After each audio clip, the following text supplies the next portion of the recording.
Me envió un mensaje. Papá, sé que nos compraste una casa, pero mi suegra dijo que no estarás aquí para la gran cena familiar. Respondí con una sola palabra. Bien. Esa noche dejé de ser alguien a quien se le podía exprimir hasta el último centavo. A la mañana siguiente recuperé la casa, luego recuperé todo lo que les había dado, y di mi paso final del cual todavía no pueden recuperarse. Nadie esperaba que el papá tranquilo y siempre servicial fuera capaz de tal cosa, especialmente ellos. Antes de continuar, por favor suscríbanse al canal y escriban en los comentarios qué hora es donde están ahora. La carpeta de cuero reposaba en el asiento del pasajero como un trofeo. Acababa de salir de la oficina del notario en la Avenida Central, con los documentos firmados y sellados. $485,000 de generosidad, comprimidos en 20 páginas de texto legal. Mi casa, bueno, anteriormente mía, ahora de Javier y Lucía, o lo sería una vez que pasara el periodo de espera de 30 días. El regalo más grande que jamás le había dado a nadie.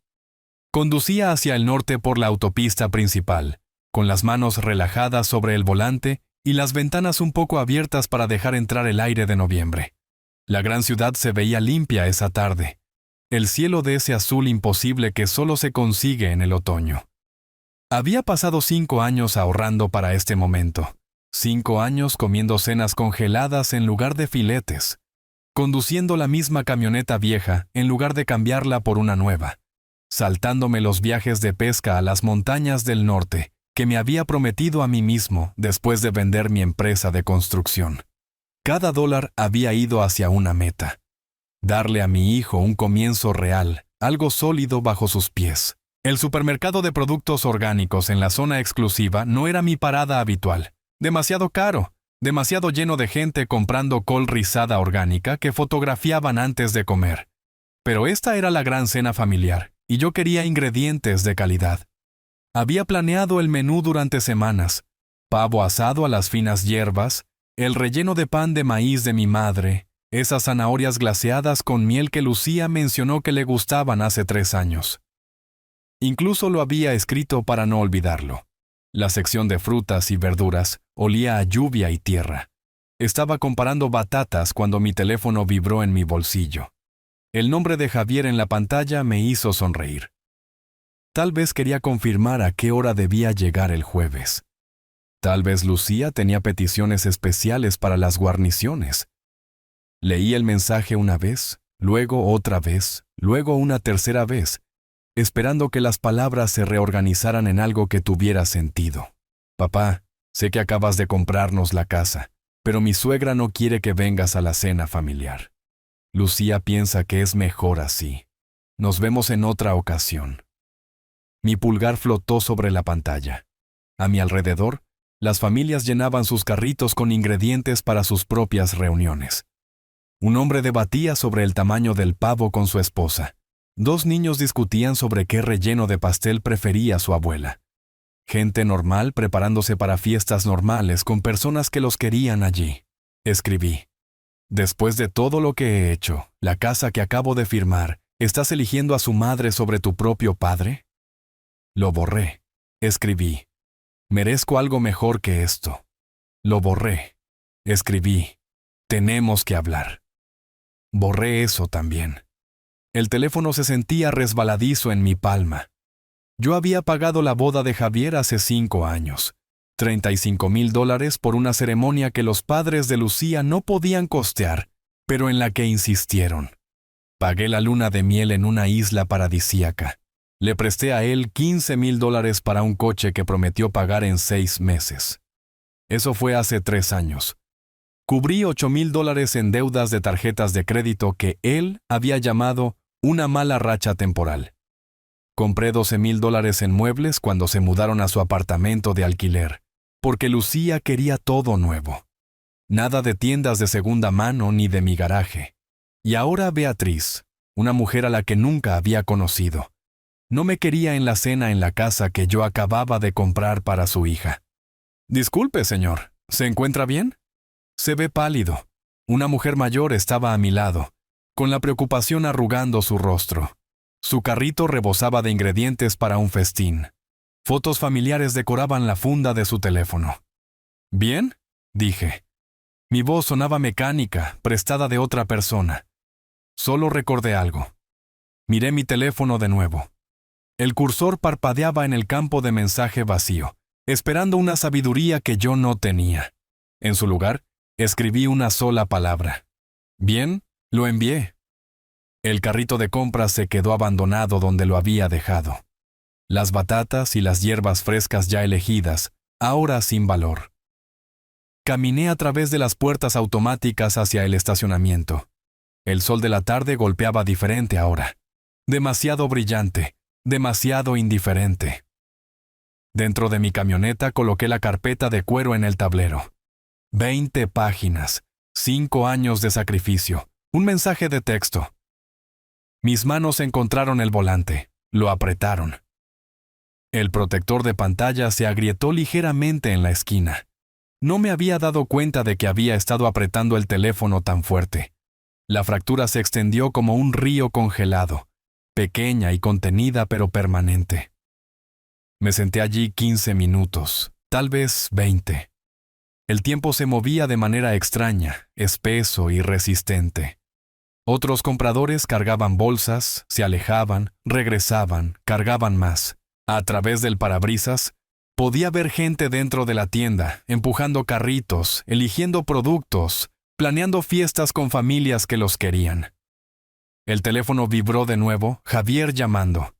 Vi su nombre pulsar en la pantalla. 1 vez, 2 veces, 3 veces. Luego se desvaneció a una notificación de llamada perdida. Llamaría de nuevo. Siempre lo hacían cuando necesitaban algo. Encendí el motor, pero no puse la marcha. Solo me senté allí con el motor ronroneando debajo de mí, mirando esa carpeta de cuero. Adentro había documentos transfiriendo la propiedad de una casa comprada con dinero de jubilación, fondos de pensión, las ganancias de un negocio que había construido desde la nada durante 30 años. Todo envuelto y entregado a un hijo que ni siquiera podía luchar contra la madre de su esposa por una invitación a cenar. En otra ocasión, había escrito, ni siquiera una disculpa, ni siquiera sus propias palabras. Lucía piensa. ¿Cuándo había dejado Javier de pensar por sí mismo? ¿Cuándo se había vuelto mi opinión menos importante que la de Beatriz? Una mujer cuyo rostro nunca había visto, cuya voz nunca había escuchado, quien sin embargo tenía suficiente poder para borrarme de una fiesta en mi propia casa. No mi casa, ya no. Ese era el punto, ¿verdad? La había regalado. Firmé los papeles. Un periodo de espera de 30 días antes de que la transferencia se completara. Pero la intención era clara, el gesto hecho. Yo había jugado al padre generoso, el papá solidario, el cajero automático andante que producía fondos cada vez que Javier enviaba mensajes sobre situaciones, o malas rachas, o ayudas temporales. ¿Cuántas ayudas temporales suman un resentimiento permanente? Puse la marcha atrás, luego me detuve. Mi mano encontró la guantera, sacó la carpeta de nuevo. La abrí, escaneé la primera página. Lenguaje legal, denso y específico. La voz del notario resonó en mi memoria. Ventana de finalización de 30 días. Estándar para transferencias de propiedad de esta magnitud. Revocable bajo ciertas condiciones. Apenas había escuchado entonces, demasiado concentrado en el triunfo de la generosidad, el orgullo de proveer. Ahora esas palabras significaban algo diferente. 30 días. Revocable. Cerré la carpeta, la coloqué de nuevo en el tablero y puse la marcha. La camioneta rodó hacia adelante a través del estacionamiento, pasando el supermercado de lujo donde había planeado comprar ingredientes para una comida familiar que nunca cocinaría, pasando a los compradores que nunca sabrían lo rápido que la gratitud podía cuajarse en otra cosa. Tenía que pensar. La casa permaneció oscura excepto por mi oficina. Siempre había mantenido buenos registros, un hábito de dirigir una gran constructora durante 30 años, cuando rastrear cada gasto significaba la diferencia entre ganancia y bancarrota. Ahora, esos mismos archivos estaban esparcidos por mi escritorio como evidencia en un juicio. estados de cuenta bancarios, cheques cancelados, capturas de pantalla de mensajes de texto donde Javier pedía ayuda, siempre redactados cuidadosamente. Papá, odio pedir, pero... O simplemente, hasta el próximo cheque de pago. O, Lucía está realmente estresada por el dinero. Empecé a las 11 esa noche, demasiado despierto para dormir, y trabajé hacia atrás cronológicamente. El patrón emergió rápidamente. Cada vez que ayudaba, y ayudaba a menudo, las llamadas se volvían menos frecuentes, las visitas más cortas, las excusas más creativas. Junio de 2018, pagué $8,000 para su deuda de tarjeta de crédito. Javier llamó 2 veces ese mes, luego pasó 6 semanas sin contacto. Septiembre de 2019, compré $12,000 en muebles para su apartamento. La cena familiar de ese año duró 90 minutos, antes de que Lucía mencionara la cena de su madre a la que necesitaban asistir. Febrero de 2021. Cubrí $5,500 en facturas médicas después de la apendectomía de Lucía. Javier olvidó mi cumpleaños 3 semanas después. Abril de 2023. Presté $15,000 para un coche, todavía esperando el primer pago. Los números se acumularon en algo obsceno. Saqué mi calculadora, de la vieja escuela, del tipo con la cinta de papel, y corrí el total. $230,000, más o menos unos miles por efectivo que no podía documentar, cenas que había pagado, ayudas más pequeñas que no justificaban escribir un cheque, $250,000, y me habían desinvitado de la cena familiar. Abrí los documentos de transferencia de la casa de nuevo, leyendo cuidadosamente esta vez. El notario había explicado la ventana de finalización de 30 días, pero yo había sido demasiado orgulloso para prestar atención, demasiado satisfecho con mi propia generosidad. Ahora leía cada cláusula, cada condición, cada laguna legal.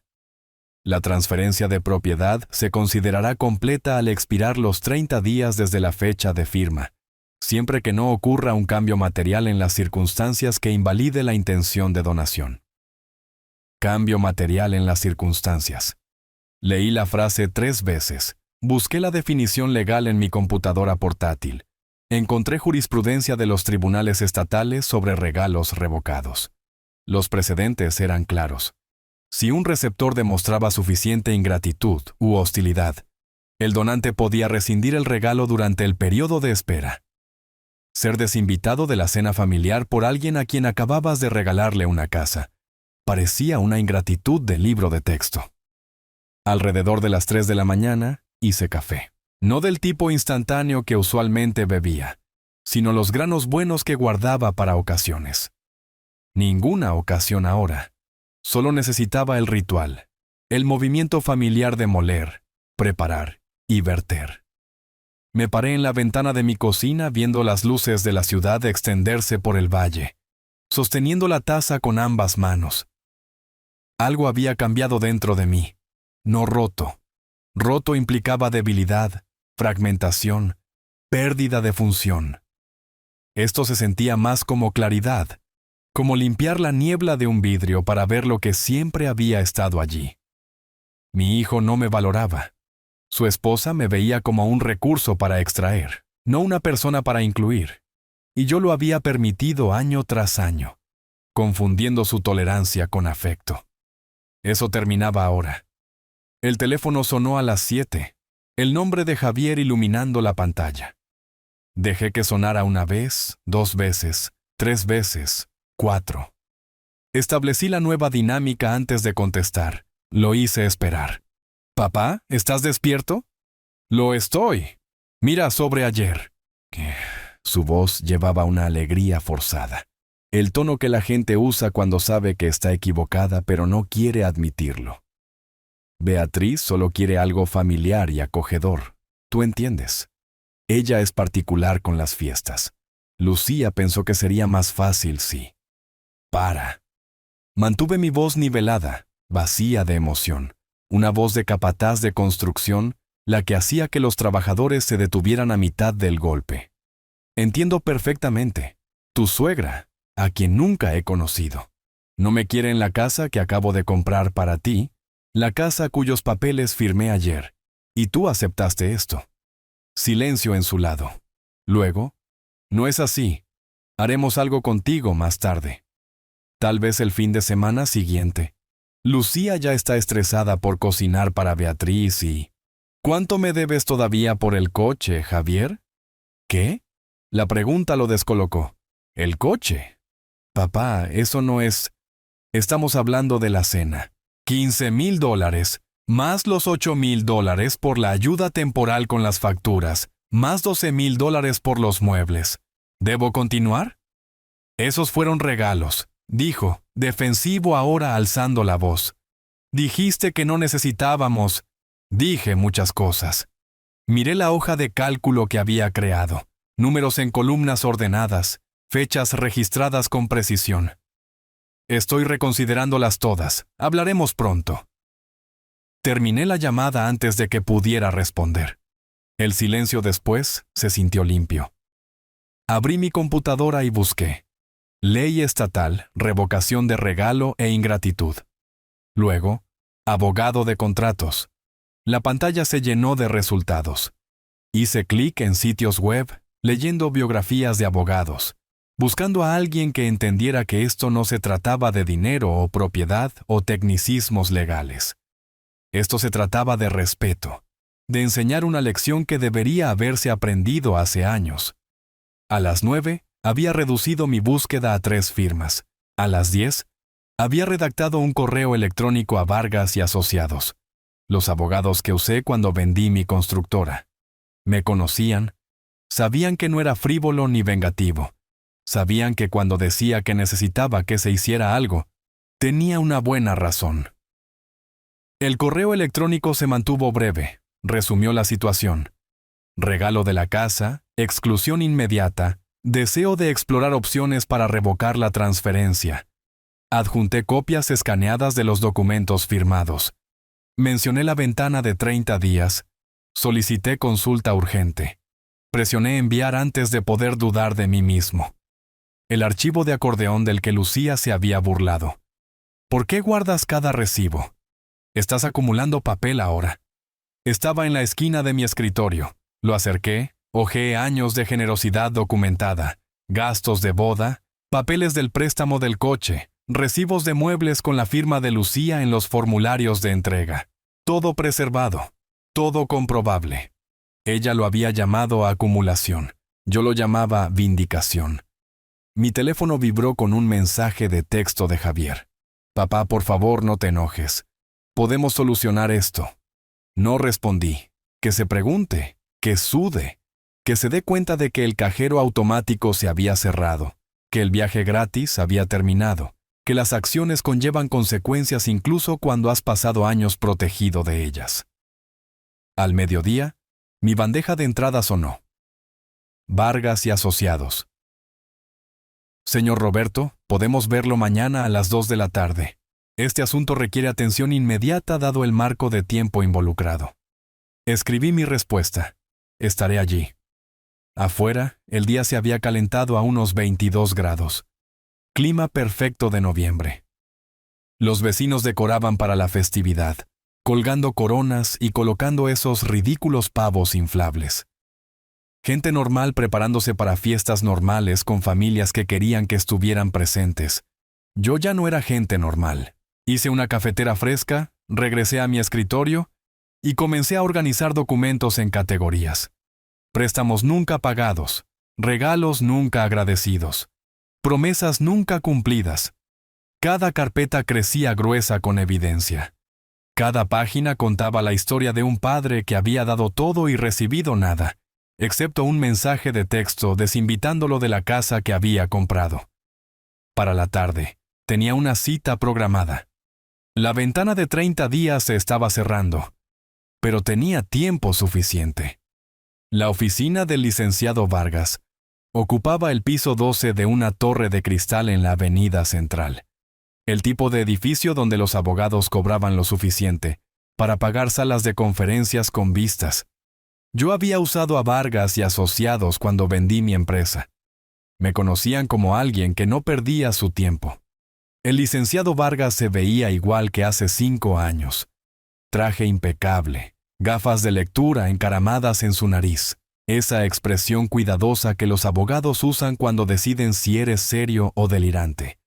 Esparcí mis documentos sobre su mesa de conferencias de caoba, los papeles de transferencia de la casa, el mensaje de texto, ampliado e impreso. 10 años de registros financieros organizados por fecha, cantidad y promesa rota. Él leyó en silencio, tomando notas en su bloc legal. El rasguño de su pluma llenaba el espacio entre nosotros.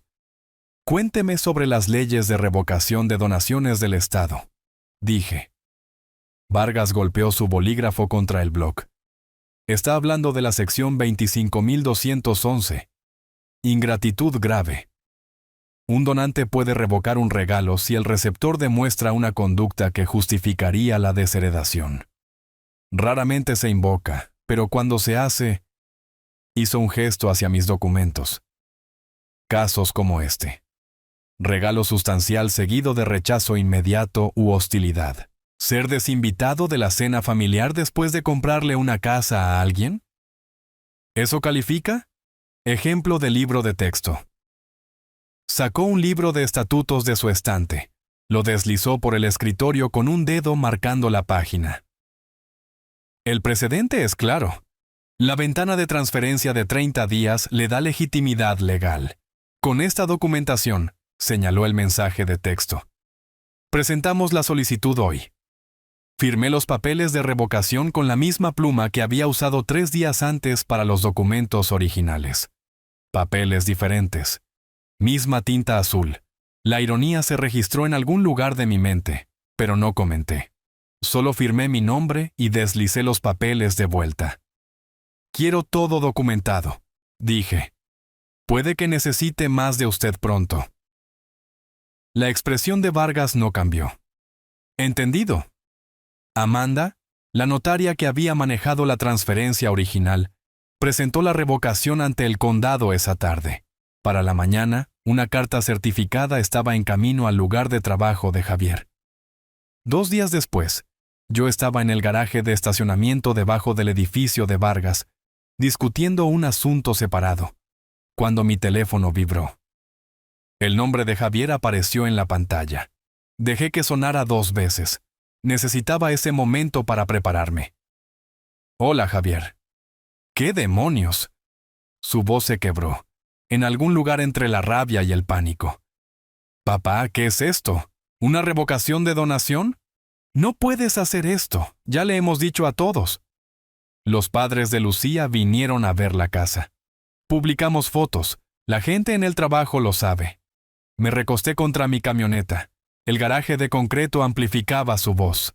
La hacía resonar.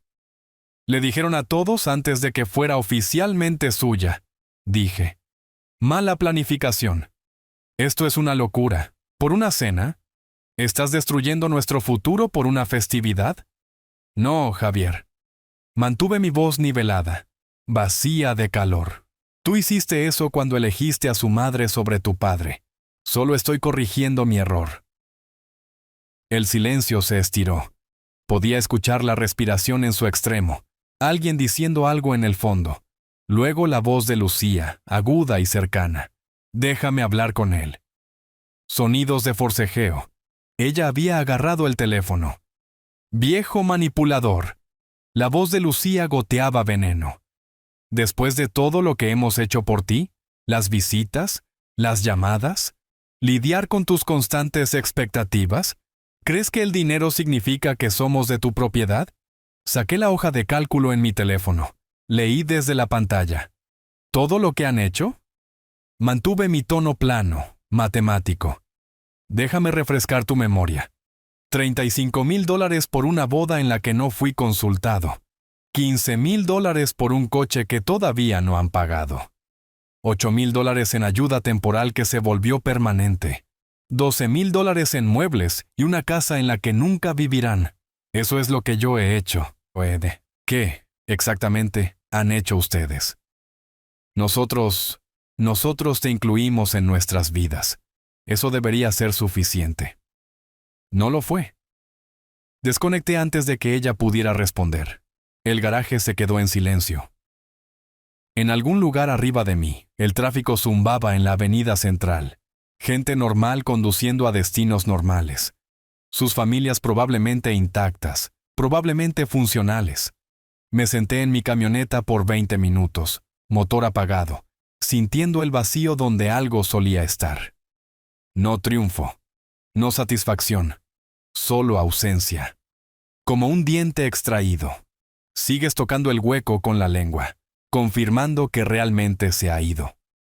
La casa había sido el movimiento de apertura.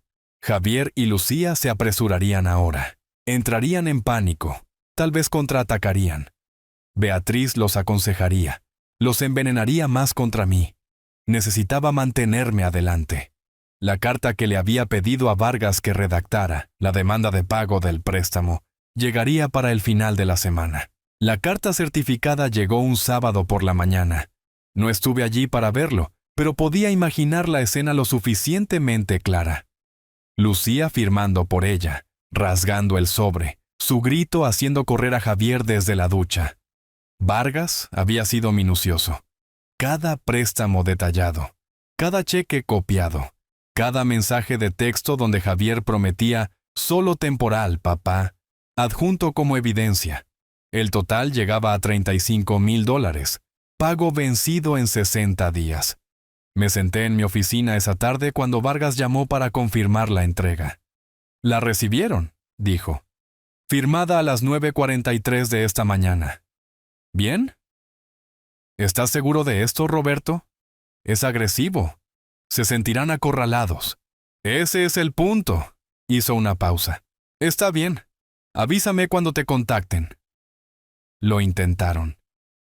Mi teléfono comenzó a vibrar esa noche. El nombre de Javier una y otra vez. Dejé que cada llamada fuera al buzón de voz. Escuché una vez cada mensaje antes de borrarlo. El primer mensaje llegó a las 7. «Papá, por favor. No podemos pagar $35,000 en 60 días. Nuestro alquiler solo es de $2,400 al mes. Los préstamos estudiantiles de Lucía, el pago del coche en su Lexus, apenas estamos... Por favor, ¿podemos simplemente hablar? Cara a cara, sin abogados?» El segundo a las 9. «Me estás castigando por la madre de Lucía. Eso no es justo. Yo no quería desinvitarte, pero ella insistió. Y Lucía estaba estresada por ser anfitriona y pensé que entenderías». El tercero a las 11. «Bien, no contestes, pero debes saberlo. Beatriz dice que deberíamos demandarte. Angustia emocional, manipulación financiera. Vamos a conseguir un abogado el lunes por la mañana».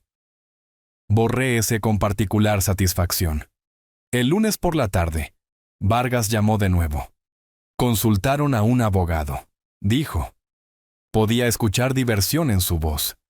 El abogado aparentemente se rió de ellos hasta sacarlos de la oficina. «Tu documentación es blindada. Cada préstamo memorializado. Cada cheque etiquetado. No tienen caso». Esperaba eso. Beatriz me parece alguien que ve los tribunales como armas en lugar de justicia. ¿La conoces? Nunca la conocí, pero conozco su tipo. El miércoles por la noche, estaba haciendo la cena cuando unos faros barrieron la ventana de mi sala. Me moví al dormitorio de arriba. Miré hacia abajo a la entrada. El Honda de Javier estaba allí, motor encendido. Podía verlo a través del parabrisas, manos en el volante, mirando mi puerta principal. No se movió durante 5 minutos, 10, 20. A los 40 minutos, se alejó. Volví abajo y terminé de hacer la cena. El jueves, me encontré con Antonio en una cafetería cerca de la autopista. Antonio había trabajado para mi constructora durante 15 años. Se fue cuando vendí el negocio para iniciar su propia operación de contratación. Buen hombre. Trabajador sólido. Jugaba en la misma liga de bolos que Javier. Nos sentamos en una cabina junto a la ventana, el café humeando entre nosotros. «Me encontré con tu hijo la semana pasada», dijo Antonio. Parecía incómodo. «En la tienda mayorista, estaba con Lucía y una mujer mayor. La madre de ella, supongo». «Beatriz». «Sí. De todos modos, Estaban peleando. Lucía realmente le estaba reclamando sobre algo. Javier se veía terrible, Roberto. Agotado. Bebí mi café. ¿Qué estaban diciendo? Lucía estaba lo suficientemente fuerte para que media tienda escuchara. Algo sobre que él necesitaba controlar a su padre, arreglar este desastre, tener carácter. La madre asentía, agregando comentarios. Te llamó con algunos nombres bastante duros, tales como... Antonio se movió en su asiento. Tacaño, manipulador, obsesivo del control. Mira, no quiero repetir todo, pero ella fue despiadada. Javier solo se quedó allí, aguantándolo. Interesante, dejé mi taza. La mujer que convenció a mi hijo de excluirme de la cena familiar me llama manipulador. La ironía no se me escapa. Antonio estudió mi rostro. ¿Qué está pasando, Roberto? Javier dijo algo sobre una casa. Les compré una. Cambié de opinión. ¿Así de simple? Así de simple. Él no presionó más. Terminamos nuestro café, hablando de otras cosas. Su negocio. Conocidos mutuos. La terrible temporada de los equipos locales. Conversación normal. Temas normales. Pero las palabras de Antonio se quedaron conmigo. Que Beatriz me llamara nombres no me sorprendió. Los manipuladores siempre proyectan sus propias tácticas en otros. Pero saber que ella había estado envenenando a Lucía contra mí, quizás durante meses o años. Eso cambió mi comprensión. Pensé que Lucía era el problema. Tal vez había estado mirando a la mujer equivocada. De vuelta en casa, abrí una nueva pestaña en mi hoja de cálculo. Fase 2. Cronograma de cobro. Marqué la fecha límite de 60 días. Agregué planes de contingencia para cuando inevitablemente fallaran en pagar. Pero también abrí un documento en blanco y escribí un nombre en la parte superior. Beatriz Mendoza. Necesitaba entender quién estaba realmente moviendo los hilos en el matrimonio de mi hijo. Su edad. Probablemente a finales de los 50. Sus antecedentes. Sus finanzas. Su historia. La gente que manipula tan eficazmente usualmente tiene práctica. Para cuando entré en mi entrada, había tomado una decisión. Necesitaba entender exactamente quién estaba moviendo los hilos en el matrimonio de mi hijo. La cafetería en la ciudad vecina tenía la multitud habitual de la tarde. Estudiantes encorvados sobre computadoras portátiles, jubilados leyendo periódicos, baristas gritando órdenes complicadas de bebidas.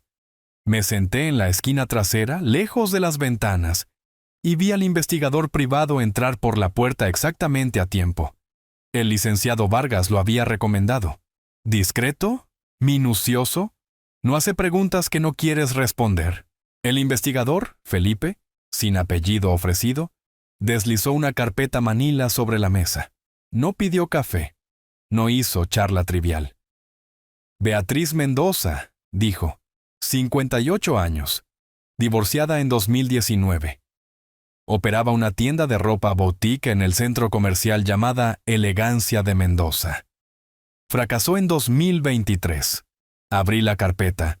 La primera página mostraba un aviso de cierre de negocio, seguido de facturas de proveedores estampadas como no pagado en tinta roja. Ella debe $38,000 a varios proveedores, otros $22,000 en tarjetas de crédito personales. Fue desalojada de su condominio en agosto de 2023. Felipe golpeó un documento. Ha estado viviendo con la esposa de tu hijo durante 18 meses, sin pagar alquiler.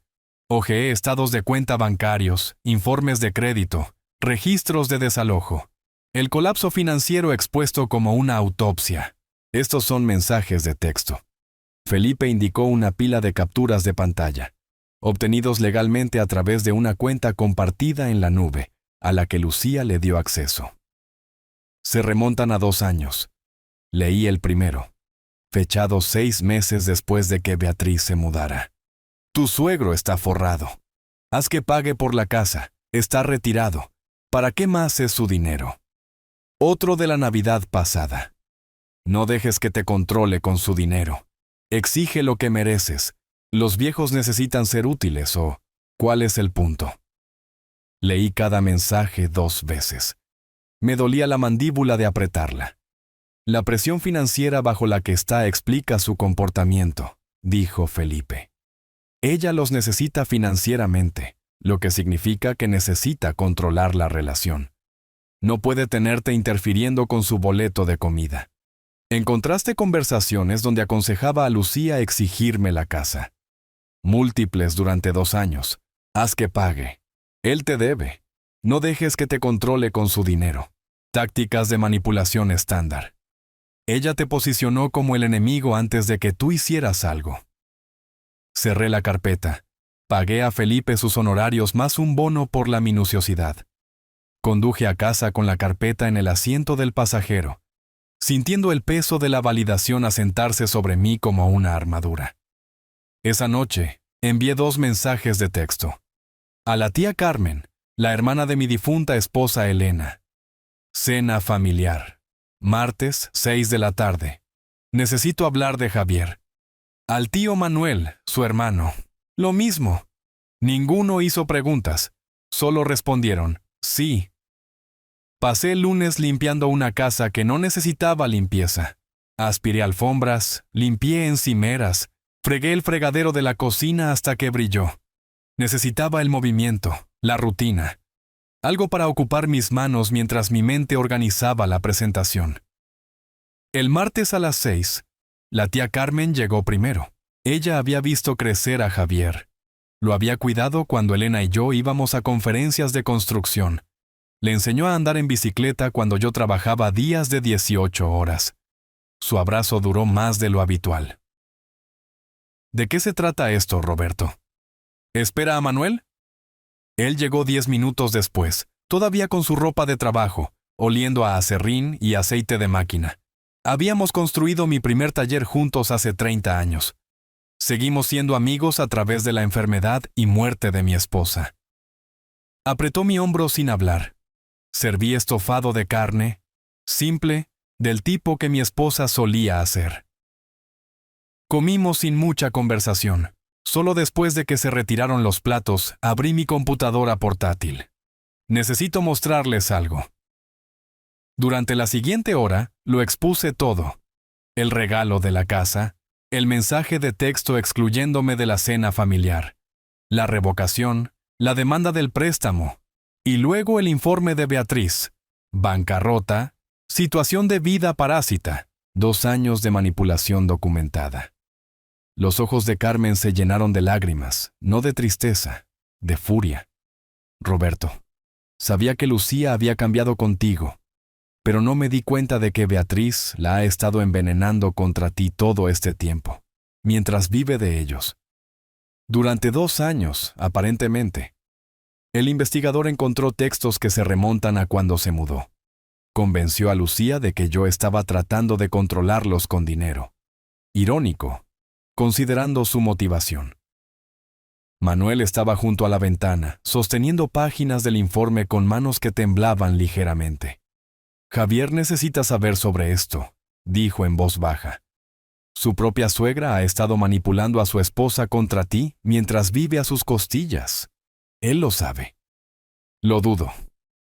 Beatriz trabaja en las sombras, pero está a punto de averiguarlo. Cuando la familia comience a hacer preguntas, Carmen sacó su teléfono.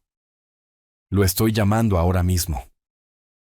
Caminó hacia la sala. Escuché su voz, controlada al principio, luego subiendo.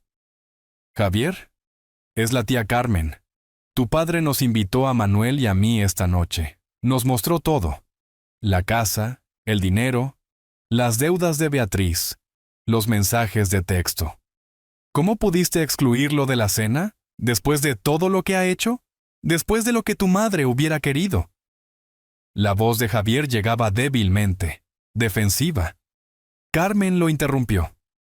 La madre de Lucía es una manipuladora, con $60,000 en deuda que ha estado viviendo de tu esposa durante 2 años.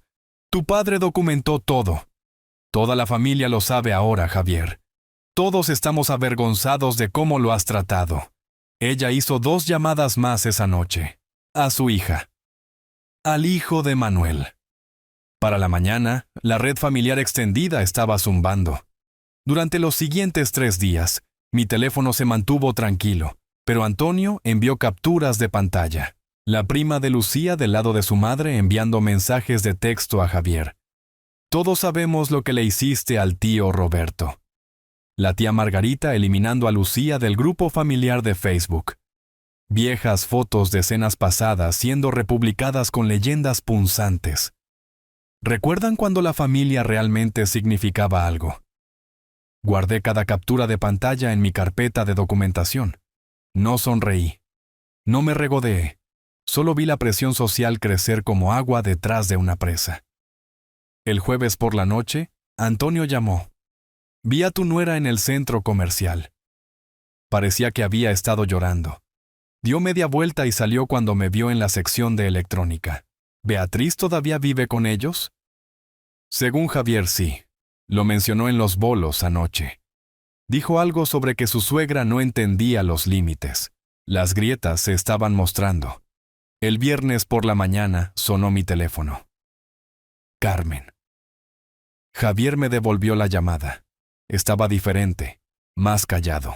Preguntó si realmente creía que te había tratado mal. Le dije que sí, absolutamente, y que tu madre estaría destrozada. No discutió. Solo colgó. La familia sabía la verdad ahora, pero la verdad no paga deudas. En 3 semanas llegaría la fecha límite, y me preguntaba qué sacrificaría Javier primero. Las cartas de rechazo llegaron como veredictos. Banco 1. Desafortunadamente, su relación deuda-ingreso excede nuestras pautas de préstamo. Banco 2. Su solicitud no puede ser aprobada en este momento debido a garantía insuficiente y consultas de crédito recientes. Banco 3. No podemos extender crédito basado en obligaciones financieras actuales. Yo no vi estas cartas, pero Antonio sí. Se había topado con Lucía en una cafetería. La vio sentada sola en una mesa cubierta de papeles. Su teléfono boca abajo junto a una calculadora que mostraba números que ella seguía reingresando, como si diferentes entradas pudieran producir matemáticas diferentes. Antonio me envió una foto desde el otro lado de la habitación. Podía ver el membrete del banco, la inclinación derrotada de sus hombros. Habían pasado 3 semanas desde la cena familiar. La fecha límite de 60 días para el pago del préstamo se avecinaba en 5 días. Javier y Lucía tenían $4,800 en ahorros. Necesitaban $35,000. Las matemáticas asesinaban la esperanza. Jueves por la noche, me enteré de esto más tarde por múltiples fuentes. Lucía se sentó en su mesa de comedor con cada factura, cada estado de cuenta, cada pizca de documentación financiera que poseían. Javier estaba detrás de ella, viéndola calcular su salida de un problema que no tenía solución matemática. El banco dijo que no. La voz de Lucía era frágil por el pánico. Otra vez. Son 3 bancos, Javier. Nuestra deuda sobre el ingreso es demasiado alta.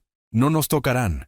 Tenemos $4,800 en ahorros y necesitamos $35,000 en 7 días. ¿Qué vamos a hacer? Vender el coche, dijo Javier. Su voz sonaba hueca, ensayada. Listar los muebles, pedir prestado a tus padres. Algo. Mis padres ya piensan que somos fracasados. ¿Y tu padre? Tu padre nos está destruyendo. ¿No puedes hacer algo? Cualquier cosa. Beatriz se sentó en la sala fingiendo no escuchar. Había estado haciendo llamadas todo el día, contactando a amigos que afirmaba que podían ayudar. Lucía y Javier habían escuchado cada llamada terminar con excusas y disculpas. Ahora Beatriz intentaba de nuevo, marcando a alguien llamada Linda. Sé que todavía te debo del año pasado, pero esto es diferente. No, entiendo. Bien, adiós. Colgó, se volvió hacia Lucía con una sonrisa forzada. Ella no puede ayudar ahora, pero tengo otros amigos. No, no tienes. La voz de Lucía se elevó, se quebró. Tienes deudas y excusas. Prometiste que podías ayudarnos. Dijiste que la familia se mantiene unida. Me dijiste que me enfrentara a Roberto, y ahora nos estamos ahogando porque te escuché. Te estaba protegiendo de su manipulación. Él usa el dinero para controlar a la gente. Javier habló en voz baja, peligrosamente. No, Beatriz, tú lo haces. Has estado viviendo aquí sin pagar alquiler durante 18 meses. Convenciste a Lucía de exigir cosas a mi padre, mientras tú no contribuías con nada. Quiero que te vayas para mañana. El silencio que siguió se sintió geológico. No puedes echarme, soy la madre de Lucía. Lucía se levantó de la mesa. Javier tiene razón, empaca tus cosas. Beatriz se fue el sábado por la mañana. Sin despedidas, solo el clic de la puerta y el peso de la ausencia.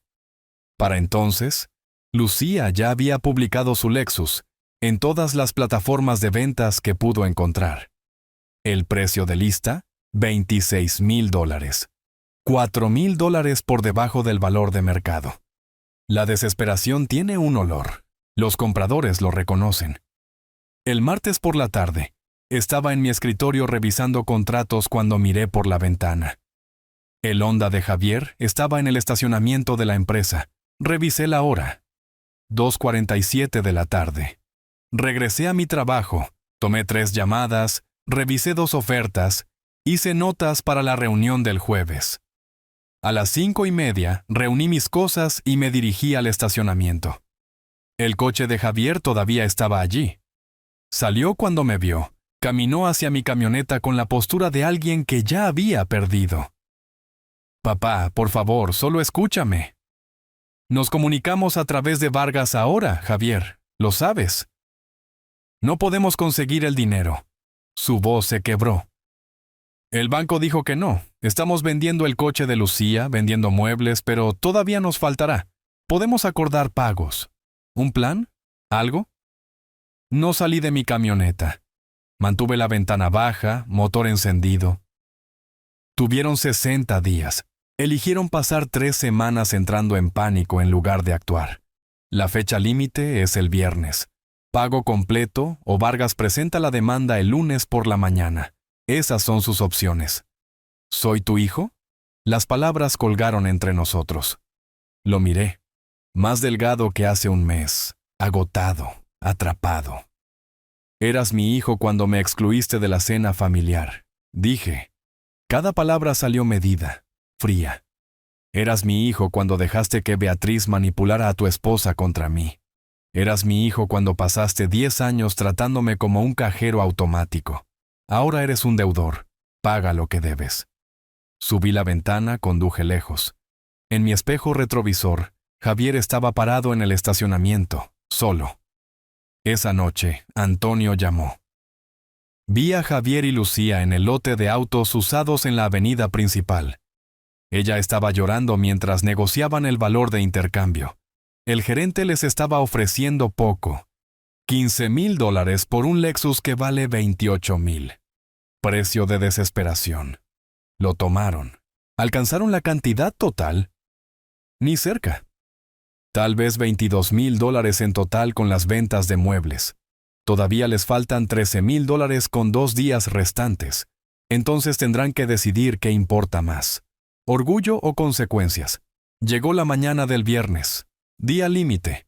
Me senté en mi escritorio. Teléfono en altavoz con el licenciado Vargas.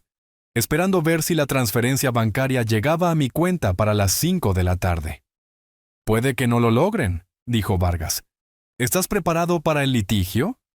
Estoy preparado para lo que sea que pase. A las 3:47 de la tarde, mi teléfono vibró con una notificación bancaria. La transferencia había llegado. $30,000. No la cantidad completa, pero lo suficiente para mostrar que se habían desangrado tratando. Viernes por la noche, 6 en punto. Me senté en mi escritorio mirando la notificación bancaria. $30,000 recibidos. 3:47 p.m. Faltan 5,000. El correo electrónico de Javier había llegado minutos después de la transferencia, explicando que necesitaban 30 días para el saldo restante, prometiendo el pago total. Las palabras se leían como una negociación de rehenes. Desesperado, cuidadoso, consciente de las consecuencias. Llamé a Vargas. Enviaron $30,000. dije. Faltan 5. El correo de Javier dice que necesitan 30 días para el resto. Tus opciones: aceptar como acuerdo, exigir pago inmediato del saldo, o crear un acuerdo de préstamo formal para el déficit. Opción 3. Acuerdo de préstamo formal. 8% de interés anual. Cuotas mensuales. 12 meses. Hazlo legal. Hazlo oficial. Hazlo imposible de ignorar. Vargas hizo una pausa. Eso es punitivo, Roberto. El interés solo es apropiado para deuda no asegurada a un prestatario con mal juicio crediticio probado. Redáctalo. El acuerdo de préstamo llegó a mi bandeja de entrada el domingo por la mañana. Leí cada cláusula, lo firmé electrónicamente y lo reenvié a Javier sin comentarios. Ningún correo explicativo, ningún lenguaje suavizante, solo el contrato. Frío y vinculante. Lo que no vi, pero supe más tarde por Antonio, fue cómo habían raspado esos $30,000. Los padres de Lucía habían llegado el jueves con un cheque de caja. Su padre lo puso en el mostrador sin abrazar a su hija, su rostro tallado en granito. La decepción irradiaba como calor del pavimento. $10,000, había dicho. Eso es lo que podemos ahorrar sin dañar nuestra jubilación. Lo pagarán dentro de 2 años. 5% de interés. Cuotas mensuales. ¿Entendido? ¿Papá? Lucía apenas susurró. No quiero oírlo. Tu madre y yo te criamos mejor que esto. Tratando a la familia como cajeros automáticos. Escuchando el veneno de Beatriz. Estoy avergonzado, Lucía. Verdaderamente avergonzado. Habían pedido prestados otros $5,000 a amigos. Una pareja de la firma de marketing de Lucía. Brian había insistido en un pagaré. La transacción transformando la amistad en negocio. Nada personal, le había dicho a Javier. Solo protegiéndome. Firme en la parte inferior. Javier firmó. Vio morir otra relación en el espacio entre la confianza y la documentación. La venta del Lexus había traído $15,000. Muebles otros $2,000. Cada certificado de depósito cobrado. Cada red de seguridad triturada. Se habían desangrado y aún así quedaron cortos. El domingo por la mañana, la situación de Beatriz detonó. Lucía encontró la maleta de su madre en el pasillo, y algo se rompió. La pelea a gritos duró 20 minutos. Las acusaciones volaron como metralla. Promesas rotas. Garantías vacías. 2 años de manipulación disfrazada de preocupación materna. ¿Me estás echando? La voz de Beatriz alcanzó ese tono peligroso. Después de todo lo que he hecho por ti, soy tu madre. ¿Todo lo que has hecho? El agotamiento de Lucía se había transformado en algo afilado. Te mudaste sin pagar alquiler. Agotaste mi paciencia.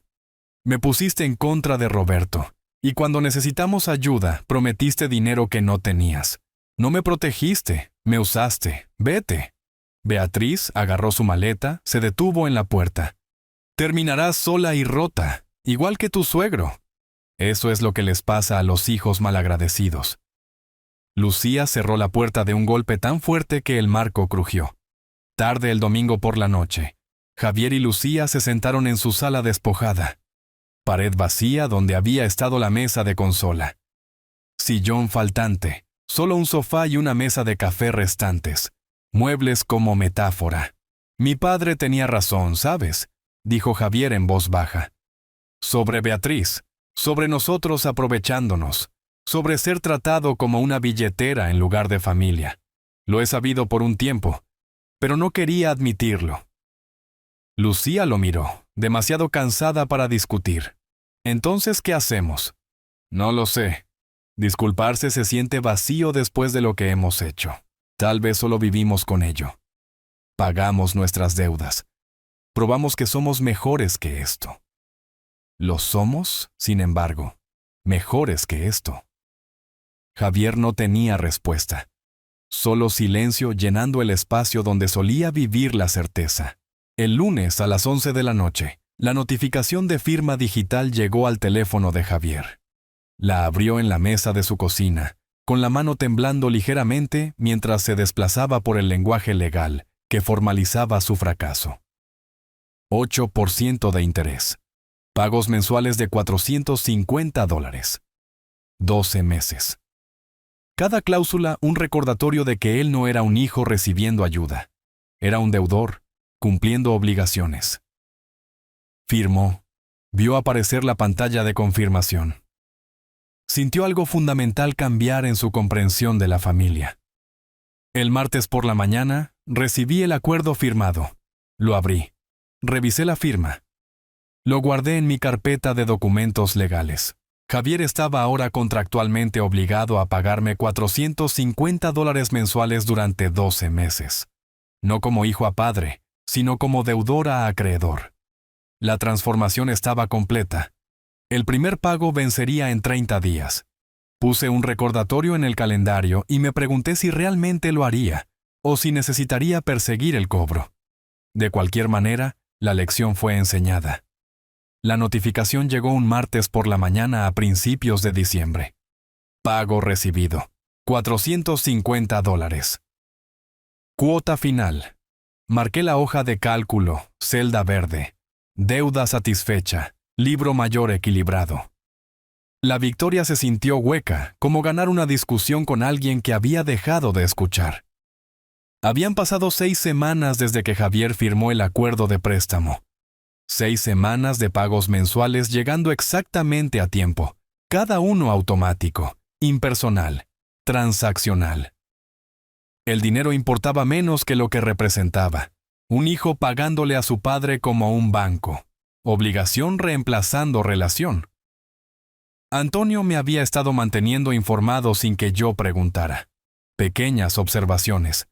Menciones casuales. Vi a tu hijo y nuera en el supermercado ayer, había dicho durante una llamada telefónica la semana anterior. Roberto se veían mal, comprando todo genérico. Lucía estaba comparando precios en salsa de pasta. Javier ha perdido peso, peso por estrés, no peso saludable. El estilo de vida elegante se ha ido.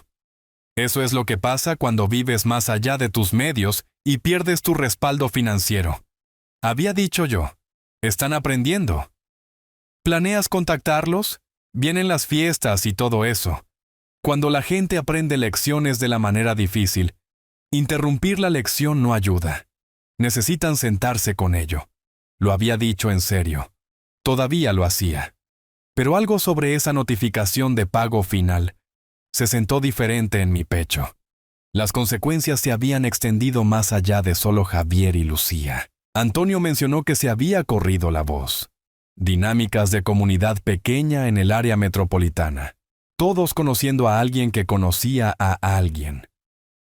Un colega más joven de Javier aparentemente le había preguntado sobre problemas familiares. Ese tono cuidadoso que la gente usa cuando sabe más de lo que dice. La reputación de Javier había cambiado. Ya no era el gerente joven exitoso con un padre generoso. Ahora era el tipo que había estafado a su papá. El que no podía manejar sus finanzas. El cuento con moraleja. El miércoles por la tarde llegó una carta certificada. Firmé por ella. Reconocí la dirección de remitente inmediatamente. Beatriz Mendoza. 3 páginas. Letras mayúsculas agresivas. Acusaciones salvajes. Roberto ha participado en abuso financiero de ancianos al usar su riqueza para coaccionar y manipular a mi hija y yerno hacia la sumisión a través de prácticas de préstamo depredadoras. Amenazaba con reportarme a los servicios de protección para adultos, al fiscal general, a cualquiera que escuchara. Llamé a Vargas, le leí pasajes seleccionados. Servicios de protección para adultos, dije. Para un hombre de 62 años protegiéndose de parientes parásitos. Eso es creativo. La risa de Vargas llevaba desdén profesional. Estoy redactando un cese y desista que la hará pensar 2 veces. Su propia bancarrota y fraude socava cualquier credibilidad que crea tener. ¿Quieres que mencione posibles reclamos por difamación? Menciona todo. Hazle claro que el contacto continuo tendrá consecuencias legales. He terminado con el drama de la familia Mendoza. Archivé la carta de Beatriz en una carpeta etiquetada Documentación legal. Acoso Mendoza. Y me olvidé de ella. Ella era ruido, irrelevante para la historia más grande. El jueves por la noche, mi bandeja de entrada sonó. Correo electrónico de Javier, enviado a las 8:47 de la noche. Después del horario laboral. Momento privado. Asunto. Sin excusas. Lo abrí. ¿Papá? Entiendo que estábamos equivocados, no solo sobre la cena, sino sobre todo. Los años de tomar sin apreciar. Tratarte como una obligación en lugar de una persona. Dejar que Lucía y Beatriz me influenciaran contra mi mejor juicio. No sé si puedo arreglar esto, pero quería intentarlo. No porque quiera algo de ti, sino porque mereces algo mejor que el hijo que he sido. Javier. Lo leí 3 veces. Miré la marca de tiempo. Noté lo que no estaba allí. Sin solicitudes, sin justificaciones, sin intentos de minimizar sus acciones, solo reconocimiento. Crudo y llano. Cerré mi computadora y me alejé. El viernes, abrí un borrador de respuesta. Escribí 5 versiones diferentes. Perdón. Frialdad continua. Aceptación cautelosa. Reconciliación condicional. Rechazo completo. Guardé las 5 sin enviar ninguna. Dejé que el silencio hiciera su trabajo. El sábado, Antonio me envió capturas de pantalla de Facebook. Una publicación de vacaciones de la cuenta de Lucía. Fondo visible. Apartamento escaso. Árbol artificial barato. Decoraciones de descuento. La pobreza visual de las consecuencias.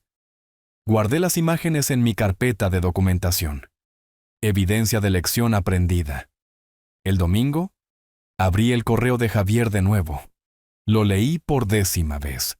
Estudié la estructura de la oración, la elección de palabras, la ausencia de manipulación. Mereces algo mejor que el hijo que he sido. 3 años demasiado tarde, pero al menos finalmente lo vio. El lunes por la mañana, me senté en mi escritorio con el cursor parpadeando en un campo de respuesta vacío. 5 borradores de respuestas esperaban en mi carpeta de documentos. Cada uno un camino diferente hacia adelante, o hacia atrás, o a ninguna parte en absoluto. No había decidido cuál merecía Javier, o cuál necesitaba enviar yo. El correo electrónico permaneció sin respuesta durante 3 días, mientras decidía si la redención era algo ganado o dado. Al 4.º día, cerré mi computadora y conduje a un lugar donde no había estado en meses. Necesitaba pensar, y pensar requería un entorno diferente. El mirador de la montaña al norte de la ciudad ofrecía lo que mi oficina no podía. Silencio sin paredes, espacio sin tecnología. El tipo de vacío que deja que la claridad se forme como cristales de hielo en el aire de invierno. Me senté en la puerta trasera de mi camioneta durante 3 horas, con el correo de Javier cargado en mi teléfono. Lo leía entre largos tramos de mirar el paisaje desértico extendiéndose hacia montañas a las que no les importaba el drama familiar o la venganza financiera. La pregunta no era si Javier merecía el perdón. Sabía que el perdón es algo que haces por ti mismo, no por la otra persona. Pero comprometerse con su transformación arriesgaba reabrir heridas que finalmente habían comenzado a formar tejido cicatricial protector. Mereces algo mejor que el hijo que he sido. Leí la línea de nuevo. Estudié la ausencia de excusas, la falta de solicitudes, solo reconocimiento, crudo y llano. Un halcón circulaba arriba, cazando, paciente, estratégico, esperando el momento adecuado. Cerré mi teléfono y conduje de regreso a la ciudad. Pasaron 2 semanas. No respondí al correo de Javier. Lo dejé sentarse con la incertidumbre de la manera en que yo me había sentado, con la exclusión, la humillación, la traición. El martes por la tarde, estaba en mi oficina de construcción revisando propuestas de licitación, cuando un movimiento en el estacionamiento llamó mi atención. El Honda de Javier entró en un lugar a las 2:15, motor apagado, ventanas arriba. No salió, solo se sentó allí. Observé desde mi ventana del 2º piso durante 20 minutos. Observé su lenguaje corporal, cabeza abajo, manos entrelazadas, sin desplazarse por el teléfono, solo esperando con la paciencia de alguien que no tenía nada más que perder.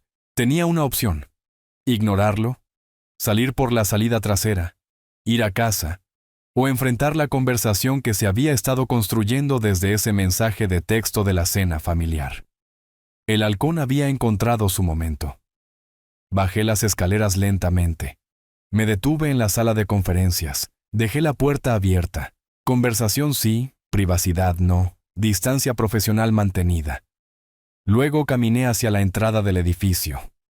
Javier se puso de pie cuando aparecí en el vestíbulo. Se veía más pequeño de alguna manera, no físicamente pero en presencia. La confianza y el derecho que solían blindarlo habían sido despojados como pintura de muebles viejos, revelando madera cruda debajo. Papá, su voz llevaba incertidumbre. Gracias por no rechazarme. Sé que no merezco. Sala de conferencias, 5 minutos. Caminamos sin palabras, pasos resonando en el azulejo. Me senté al otro lado de la mesa, no en la cabecera, e hice un gesto para que él hablara primero, colocando la carga de abrir en la persona que rompió las cosas. No sé por dónde empezar. Las manos de Javier se retorcían juntas. He practicado esto 100 veces, pero ahora solo voy a decirlo. Te usé durante años. Te traté como un cajero automático en lugar de una persona. Dejé que Lucía y Beatriz envenenaran mi perspectiva, y me convencí de que era normal, porque nunca te quejaste. Dejé que fueras herido, excluido, irrespetado, y no te defendí porque era más fácil no hacerlo. Me quedé callado, dejé que el silencio sacara más verdad de él. ¿La casa? Eso debería haber sido un momento de gratitud, de celebración. En cambio, dejé que Beatriz dictara quién era bienvenido en una mesa que tú pagaste. Elegí a una mujer manipuladora que apenas conocía sobre el hombre que me crió. Y cuando lo revocaste, cuando exigiste el reembolso, estaba enojado, furioso, porque me había convencido de que merecía tu dinero, sin tu respeto. Su voz se quebró. Estaba equivocado sobre todo. ¿Qué cambió?, pregunté.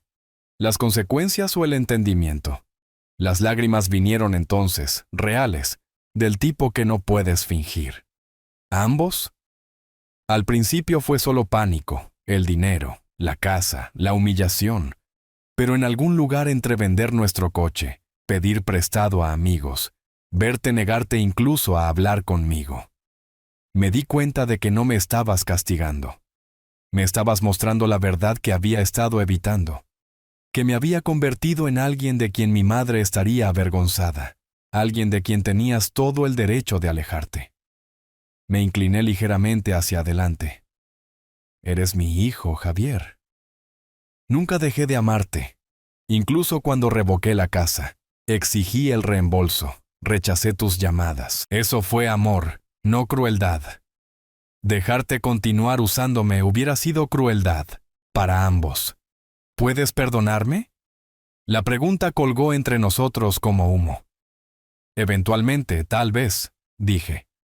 Pero el perdón no significa que las cosas vuelvan a ser como eran. La confianza no se reconstruye con disculpas, se reconstruye con acciones consistentes a lo largo del tiempo. ¿Quieres una relación conmigo? Gánatela. Muéstrame, mes tras mes, que has cambiado.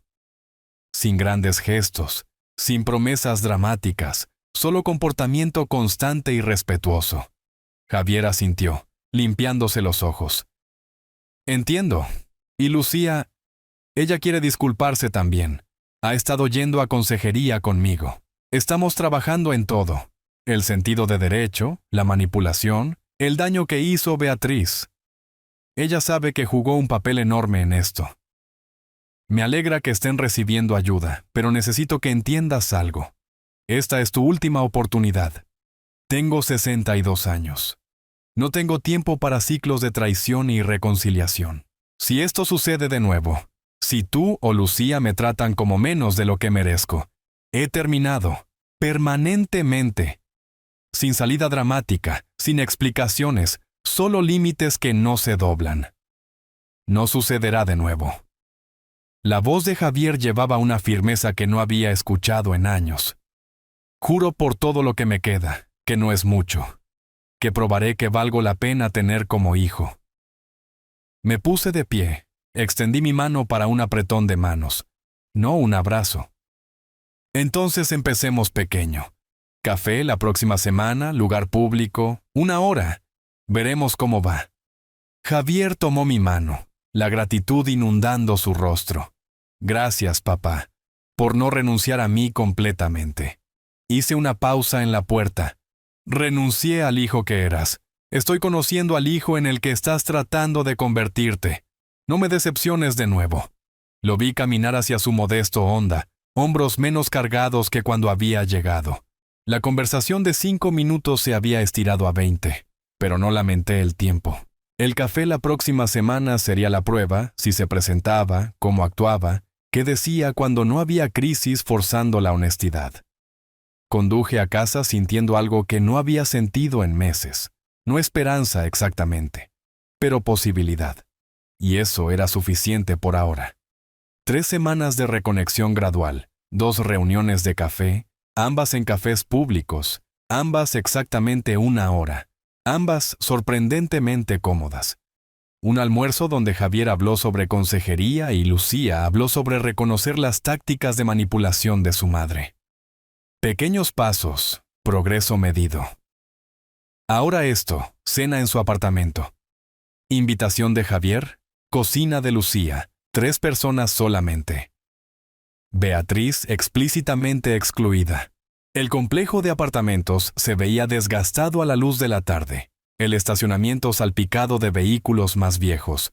El modesto Honda de Javier ocupaba el lugar 217. Sin estacionamiento cubierto premium, sin Lexus. Subí las escaleras exteriores sin llevar nada. Sin vino, sin flores, sin regalos. Esto no era celebración, sino una tregua cautelosa. Lucía respondió antes de que tocara mirando a través de la mirilla. Roberto, calidez genuina, nerviosismo visible. Gracias por venir. Sé que esto no es fácil para ti, por favor entra. El interior del apartamento contaba la historia de las consecuencias. Muebles básicos donde solían estar piezas de diseñador. Paredes en blanco donde había colgado arte costoso. Una mesa de comedor plegable puesta para 3, con platos desiguales que hablaban de compras económicas y humildad aprendida por necesidad.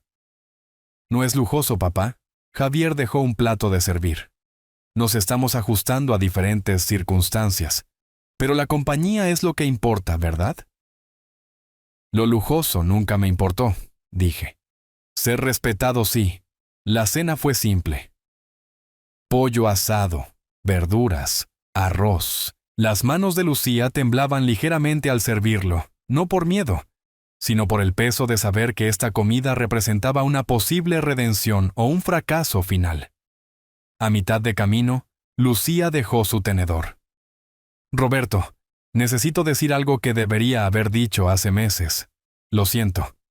No solo por la exclusión de la cena, aunque eso fue inexcusable, sino por años de aprovecharme de tu generosidad. Dejé que mi madre envenenara mi perspectiva. Me convencí de que eras controlador cuando realmente solo estaba siendo un padre que amaba a su hijo. Traté tus regalos como obligaciones, tu ayuda como un derecho, tu presencia como un inconveniente. Estaba equivocada, y estoy avergonzada de la persona en la que me convertí. Observé sus ojos, su lenguaje corporal, probando si era una actuación ensayada versus emoción genuina. ¿Qué cambió, Lucía? ¿Las consecuencias o tu entendimiento? Ambos. Sin vacilación. No fingiré que perder todo fue algún despertar espiritual. Fue aterrador y humillante. Pero en algún lugar de ese miedo, tuve que mirar en quién me había convertido. La consejería ayudó. Javier ayudó. Ver la manipulación de Beatriz desde fuera de su influencia ayudó. Me di cuenta de que había cambiado tu respeto por su aprobación, y su aprobación no valía nada. Javier alcanzó la mano de Lucía. Papá, me enseñaste algo estos últimos meses que debería haber aprendido de niño. La fuerza no es solo proveer para la gente, a veces es negarse a hacerlo. Mostraste dignidad al alejarte de personas que no te valoraban, Quiero ser ese tipo de fuerte. Dejé mi tenedor. Les di atención completa.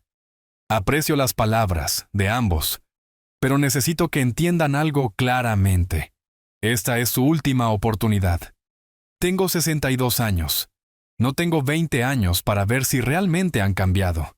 Tengo tal vez, si tengo suerte, 20 años buenos restantes. No los pasaré siendo usado, manipulado o irrespetado. Los amo a ambos. Sí, Lucía, incluso a ti, porque eres la esposa de mi hijo y estás trabajando en ti misma. Pero el amor no significa aceptar abuso. Si esto sucede de nuevo, si alguno de ustedes cae en viejos patrones, he terminado.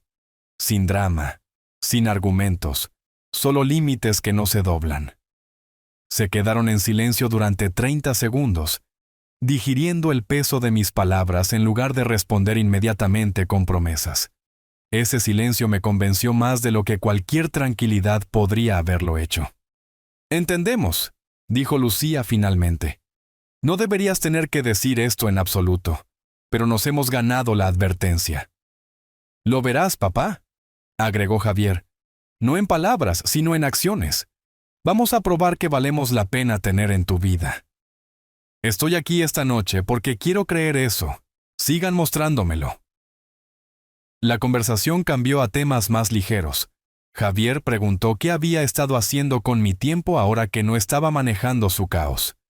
De hecho, compré una propiedad, una pequeña cabaña en las montañas cerca de la reserva forestal. Nada lujoso, solo un lugar para escapar. Estoy aprendiendo a pasar tiempo con personas que me valoran, lo cual resulta ser una lista más corta de lo que pensaba, pero calidad sobre cantidad. El interés de Lucía parecía genuino. «Eso suena perfecto para ti, privado, pacífico.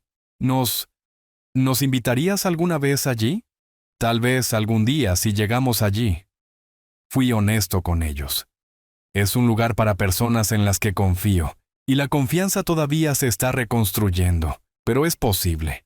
Eso es más de lo que podría haber dicho hace 2 meses. En la puerta, Javier extendió su mano. ¿Misma hora el próximo mes? Lucía hace un buen estofado. Estreché su mano sin abrazar todavía. El próximo mes veremos cómo va, una cena a la vez. Gracias por darnos esta oportunidad, dijo Lucía. No la desperdiciaremos. Asegúrense de no hacerlo. Conduje a casa a través de las calles tranquilas, ventanas abajo, el aire de enero fresco contra mi cara. La venganza había servido su propósito, no destruirlos, sino enseñar consecuencias, restaurar mi dignidad, establecer límites que me protegieran. Vargas me había ayudado a actualizar mi testamento la semana anterior. Javier seguía siendo mi heredero, pero con condiciones de fideicomiso y protecciones, asegurando que no se repitiera la explotación. La compra de la cabaña se había finalizado ayer. Mi refugio personal, espacio solo por invitación, representando autonomía reclamada. El contacto regular pero medido continuaría. Cenas mensuales, café ocasional, reconstruyendo sin presión o enredo financiero. Beatriz permanecía permanentemente excluida. Lucía no mantenía contacto, y ella se había vuelto irrelevante para nuestras vidas. No sentí triunfo, solo paz, no por la venganza, sino por la dignidad restaurada. Había aprendido a establecer límites, a valorarme lo suficiente para alejarme de la falta de respeto, a construir una vida bajo mis términos. La cabaña de montaña esperaba para el fin de semana siguiente. Mi espacio, mis reglas, mi paz. Javier y Lucía tendrían que ganar una invitación allí, pero esta noche mostró que podrían merecer una eventualmente. Había aprendido la lección más difícil. A veces amar significa alejarse, y la dignidad significa decidir quién regresa.